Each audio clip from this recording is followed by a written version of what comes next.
नमस्कार दोस्तों, मेरा नाम दीपाली है। मैं ब्लेसिंग टीम भुवनेश्वर से हूँ।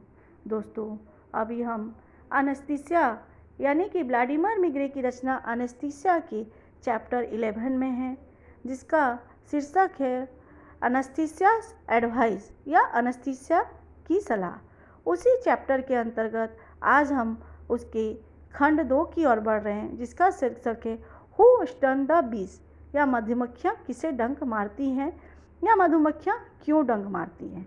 इस चैप्टर में अनस्तीसिया ने हमें मधुमक्खियों की उपयोगिता मानव के जीवन में क्या है और मनुष्य उसके द्वारा कैसे लाभान्वित हो सकते हैं उसके बारे में बताया है। तो आइए बढ़ते हैं कहानी की ओर। अनस्तीसिया ने लेखक को मधुमक्खियों के बारे में विस्तार से बताते हुए कहा, हर बगीचे के भूखंड में कम से कम मधुमक्खियों का एक समूह होना चाहिए।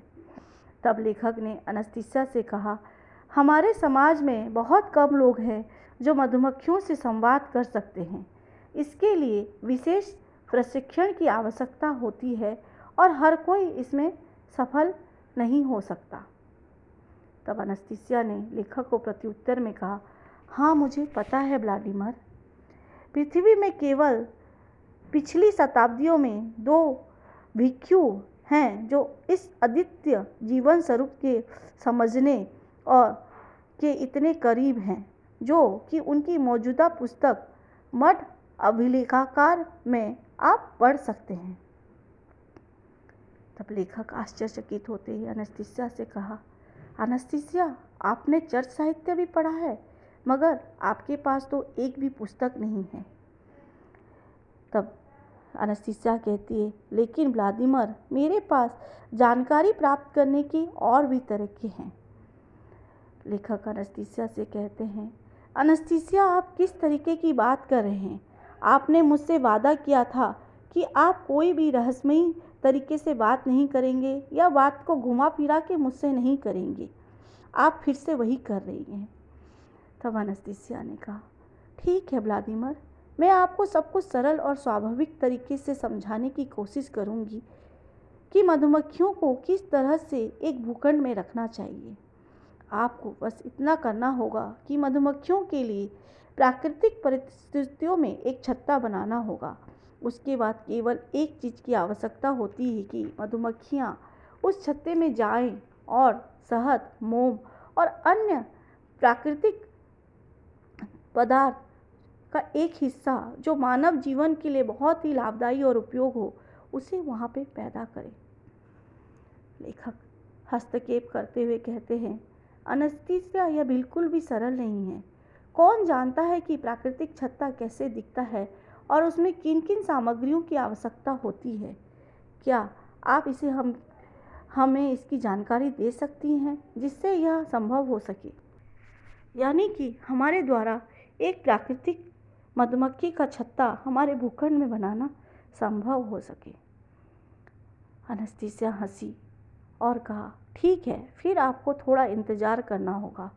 मुझे यह कल्पना करने की आवश्यकता है कि आज की दुनिया के लोगों के पास क्या है जिसे वह एक प्राकृतिक छत्ता बना सकते हैं।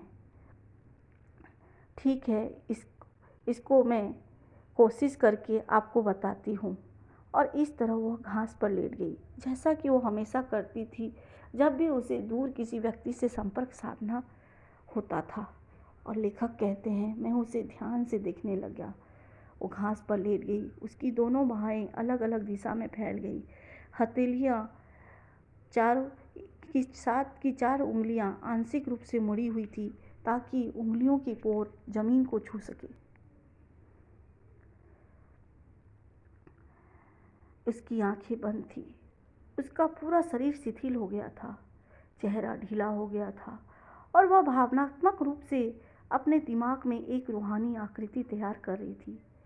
और उसने जो कुछ बताया मधुमक्खी की प्राकृतिक छत्ता के बारे में, वह यह था कि मधु निकालने के लिए एक उपछाया एक कृत्रिम छत्ता तैयार करने के लिए हमें एक 120 बाय 40 सेंटीमीटर त्रिकोण आकार का पुट्ठे का या गत्ते का एक सतह चाहिए जो एक जिसका हर कोना एक दूसरे से जुड़ा होना चाहिए।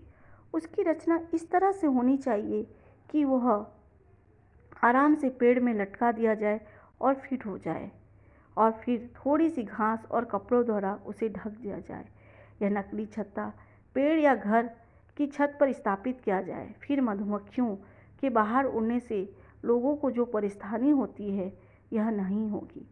यह कृत्रिम छत्ता ऊंची अटारी या बिल्डिंग में भी स्थापित किया जा सकता है, बशर्ते इसमें उचित हवा पानी आने की संभावना हो।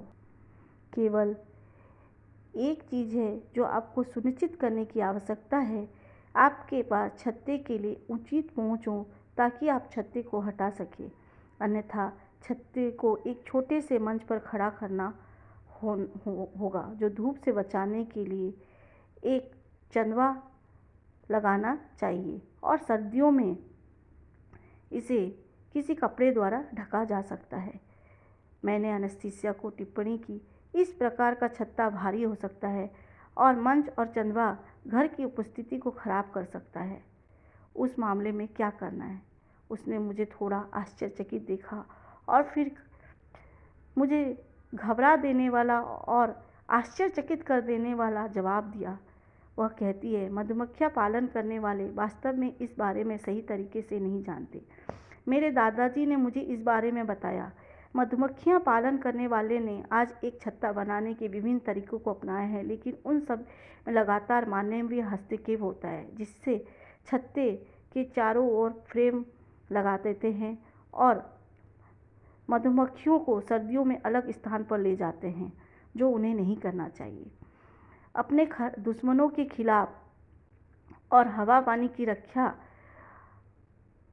की विशिष्ट सुविधा बहुत ज़रूरी है इस प्रणाली की तरह, ना कि कोई मानव हस्तक्षेप। अपना समय बिताने के बजाय सामान बटोरने और संतान पैदा करने के लिए मधुमक्खी पूरी तरह से सुरक्षित रहती है प्राकृतिक परिस्थितियों में, क्योंकि प्राकृतिक परिस्थितियों में मधुमक्खी पेड़ के खोखले में रहती है और वह अपनी हर स्थिति से लड़ने के लिए तैयार रहती है। तब लेखक ने कहा, अगर मधुमक्खियों का छत्ता घर के आसपास या ढांचा के आसपास रहा तो उससे डंक मारने का डर रहेगा। तब एनेस्थीसिया ने कहा, मधुमक्खी लोगों को बिना वजह डंक नहीं मारती।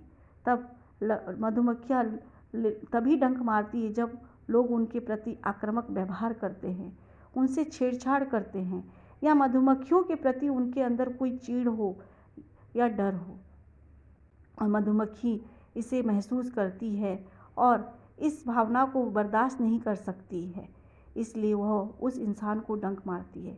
इसके अलावा वह शरीर के उन हिस्सों पर हमला करती है जहाँ कुछ रोगग्रस्त आंतरिक अंग जुड़ने वाले चैनल हैं या जहाँ सुरक्षात्मक आभा फटी हुई है। शायद आप नहीं जानते व्लादिमीर, मधुमक्खियाँ पहले से ही रेडिकुलिटियस नामक बीमारी की इलाज का प्रभावी रूप से इलाज करती हैं, लेकिन यह एकमात्र ऐसी चीज़ है जो हर किसी की जानकारी में नहीं है। और यह सब जानकारी जो मैं आपको दे रही हूँ, ये बहुत बड़ी जानकारी है जिसे मैं सिर्फ 3 दिन में ख़त्म नहीं कर सकती हूँ। इसके लिए आपको मेरे साथ बहुत दिन रहना पड़ेगा। आप तक आपने जितनी भी जानकारी ली है वह आपके लिए पर्याप्त है कि किस तरह आप एक प्राकृतिक छत्ता बना सकते हैं और मधुमक्खियों के मोम और शहद से अपने आप को लाभान्वित कर सकते हैं। आगे एनेस्थीसिया कहती है, मधुमक्खियों का एक उपनिवेश स्थापित करने के लिए जैसा कि छत्ता बहुत आसान है। छत्ते में मधुमक्खियों के झुंड का परिचय देने से पहले मोम और शहद को पौधे में डाल दिया जाता है। आप किसी भी हाथ से बनाए जाने की आवश्यकता नहीं है। फ्रेम या कोशिकाओं इसके बाद जब कुछ पड़ोसी ढांचा भूखंड और कॉलोनी पर स्थापित करती हैं तो मधुमक्खियां उन सभी द्वारा झुंड में प्रवेश करती हैं उस मोम और शहद को चाटने के लिए और इस तरह अपना एक समूह बना लेती हैं। आगे एनेस्थीसिया कहती है, कभी भी लोभित होकर मधुमक्खियों की छत्तों से पूरा शहद नहीं निकालना चाहिए और एक बार हमें मधुमक्खियों का छत्ता बनाने के बाद कम से कम 1 साल के लिए उससे शहद नहीं निकालना चाहिए। यह एक महत्वपूर्ण चीज़ है मधुमक्खियों के पालन की विषय में। तो अब तक के लिए इतना ही दोस्तों, नमस्कार।